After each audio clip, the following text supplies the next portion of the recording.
But why isn't there more being done? To date, the appeal has raised only about a third of what's needed. Why no ice bucket appeal or fundraising concert? Cass Rusi looks at that. 6 months into the worst Ebola epidemic in history, the world is losing the battle to contain it. A dire report card from Doctors Without Borders. The aid group has been on the front lines in West Africa since the Ebola outbreak first emerged. Yet it's only in the last few weeks that governments, aid organizations, and billionaire philanthropists pledged millions of dollars. Most aid groups and charities have online donation campaigns.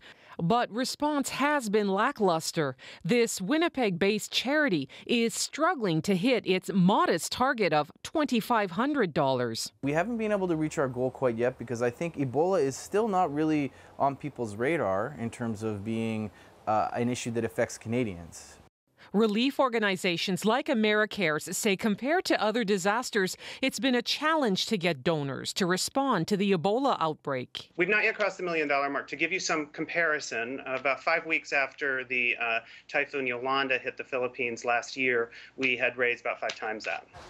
When it comes to humanitarian response, aid groups say there's a sort of ranking of disasters. We are conscious that there is a hierarchy of disasters with people being more generous because they are more aware when there are large disasters like a Haiti earthquake.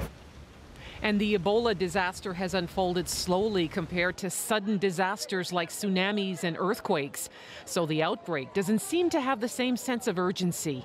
When the earth moved, so did we. Hope for Haiti Now, a global telethon. The 2010 earthquake in Haiti generated an overwhelming global response, complete with star-studded telethons. More than $3 billion was raised for disaster relief. This is pretty much the worst epidemic for Ebola. This American film producer is hoping for a repeat performance for Ebola victims. So I'm trying to rouse people up. I'm trying to get them to speak out. I'm trying to get them to donate. I'm trying to get my celebrity friends to say, hey, what about this Ebola thing? So while the ultimate goal is money and help on the ground, the immediate priority is raising awareness.